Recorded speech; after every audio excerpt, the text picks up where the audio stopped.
So this is my cat that stole my seat as I got up to press record. Honestly, cheeky. Hi lovely people, and welcome back to my channel, and this little mini series is going to be all about self-care. In this video I'm going to share what self-care is, and also towards the end I'm going to share a little self-care activity that I am going to do in preparation for summer.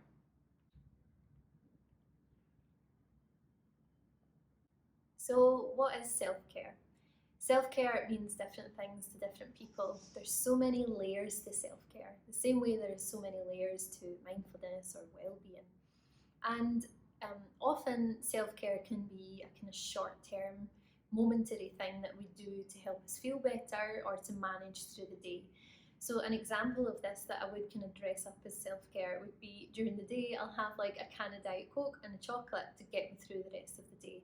And in our team we kind of laugh about that, who's got chocolate. It's like survival self-care almost to get us through the school day, particularly towards the end of term. Many teachers like me are still got some time left before summer. I still have 3.5 days, but who's counting? Some people are finished already and some people have a little while to go yet. So towards the end of the term, you always know what those self-care things are that you do to kind of help you through, and often they can be short-term, like the chocolate. Another thing that I do to care for my self-care during the week, on Thursday evening, which is the end of the working week here in Dubai, if I'm not going anywhere, I'll often have like a really lovely bubble bath. Cat is locked out, so he can't bother me, like he always wants to be involved in everything. Candles, nice music, a book, sometimes a glass of wine, just to really relax and decompress from the week and the stress of the week.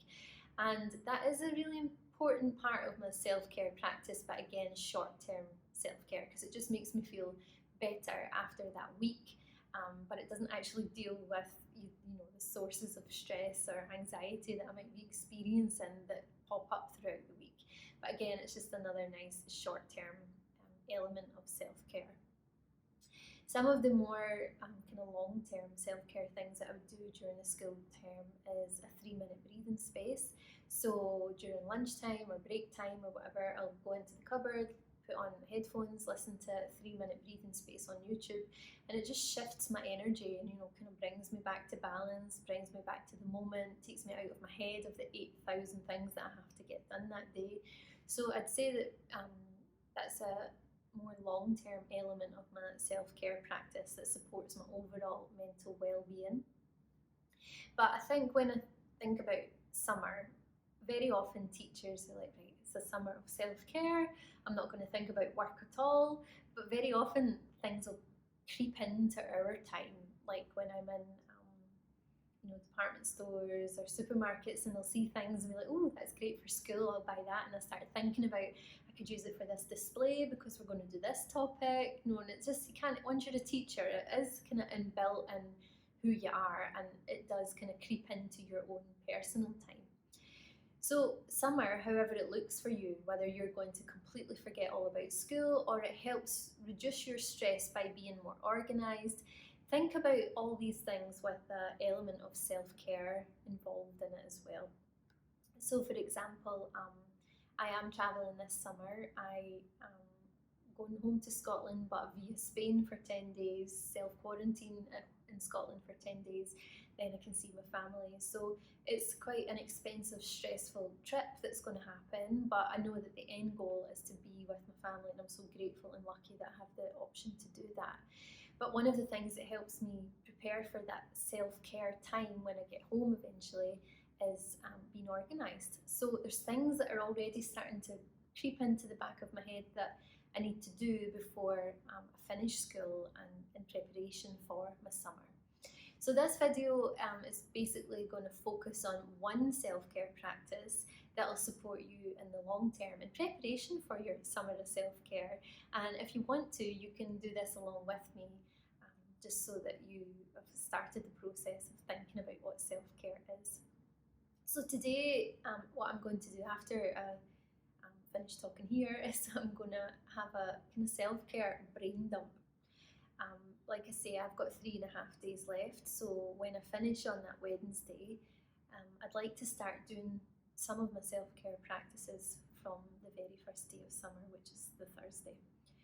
And I'm going to sit with a blank piece of paper and almost do like a kind of self-care brain dump.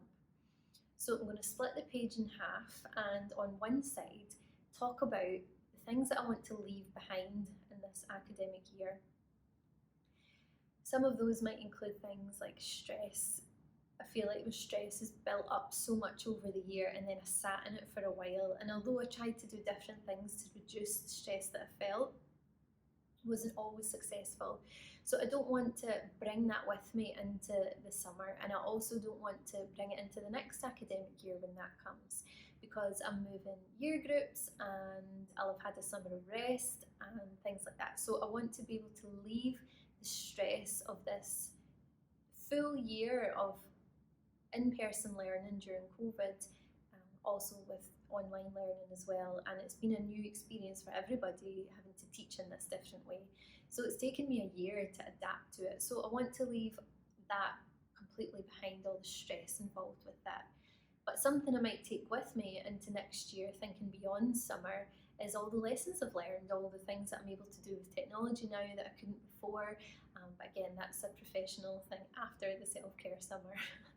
I also want to leave behind some old patterns, just old patterns that I've recognised within myself that have probably been enhanced over this year.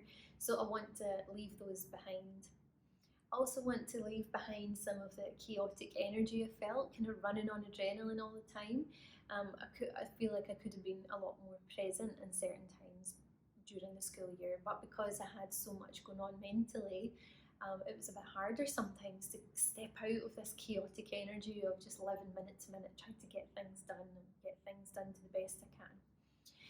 So yeah, there's quite a lot of things I want to consider leaving behind. So in order to have more space for self-care, I think one way for me to get those out is to write it down on paper so that I can see it.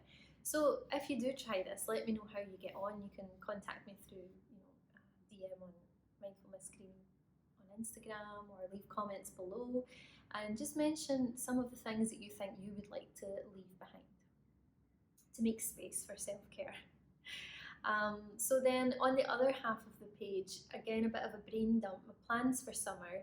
I've mentioned some of them already, like traveling, so I want to be organised for that, and also something that helps me be prepared for that is organising all the travel documents, book all the PCR tests, have everything all ready to go, because that'll then help me enjoy the time that I am away and with my family more, because I'm not stressing about those things. Another way that I like to prepare for self-care for the summer is right at the beginning, declutter. Declutter my home, declutter all the things that I want to have clear so that I can feel comfortable in my space.